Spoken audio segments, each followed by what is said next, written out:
chiamo Leandro Costa, sono presidente delle confraternite dell'UCET, che è un'unione di confraternite di una ventina di confraternite residenti nella macro regione del Triveneto.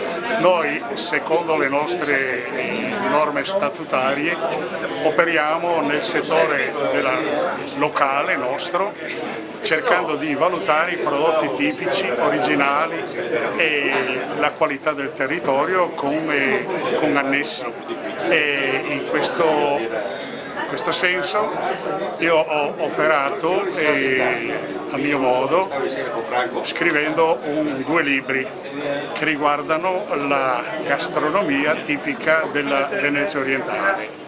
In questo secondo libro c'è una bella descrizione del territorio, delle sue origini e soprattutto della cultura, vecchie culture che sono partite dall'allevamenti, dalla caccia, dalla pesca, che hanno arricchito praticamente il nostro territorio, e poi tutte le culture enologiche, cioè il vino, e i prodotti che si coltivano nel territorio.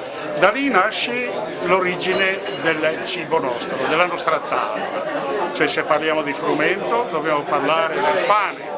Il pane, che è un percorso storico meraviglioso, parliamo della pasta alimentare, anche lì c'è una storia incredibile che nasce ancora 1000 anni fa, parliamo poi delle patate che hanno salvato il mondo, parliamo del mais, dove la polenta è la regina, si condisce e praticamente si accompagna con i prodotti più tipici e particolari del nostro territorio.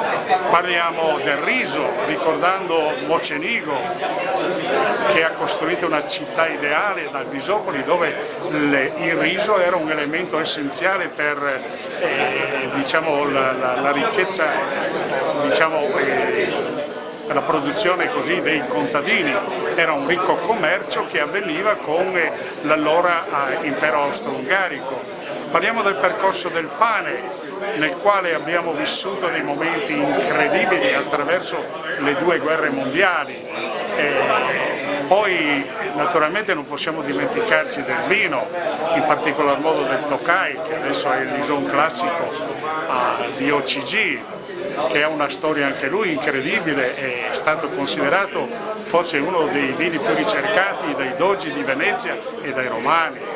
E poi parliamo anche del vino e salute, in più delle tradizioni che vengono attraverso dei momenti di aggregazione di una volta, come la festa della Fortaia, che tutti la ricordano, almeno quelli della mia età, dove si passavano delle giornate nel giorno di San Marco in campagna, dove si creavano addirittura matrimoni, fidanzamenti in quelle occasioni lì.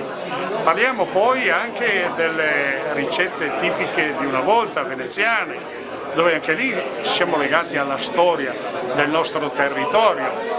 Ecco, attraverso questi racconti, diciamo, c'è un mix fra la gastronomia e i ricordi del nostro territorio. Gastronomia tipica, originale, che proviene da una ricchezza del territorio, dove noi possiamo assicurare, oltre che elementi storici incredibili, basta ricordare che Portogruaro si è arricchita con il commercio dei suoi prodotti, della campagna. Ecco, sono nate delle ricette tipiche e originali del territorio, che una volta, per esempio la pasta e fagioli, per ricordare, era un elemento di sopravvivenza, che ora sono diventate veramente un fiore all'occhiello per la cultura gastronomica del nostro territorio, dei nostri ristoranti. Vogliamo ricordare il nome del libro? Il libro si chiama La collina in bocca, l'origine del gusto. Ha l'origine del gusto perché dai prodotti in cui c'è una profonda ricerca della loro origine sono nate le molte tipiche ricette, che sono 130 riportate in questo libro.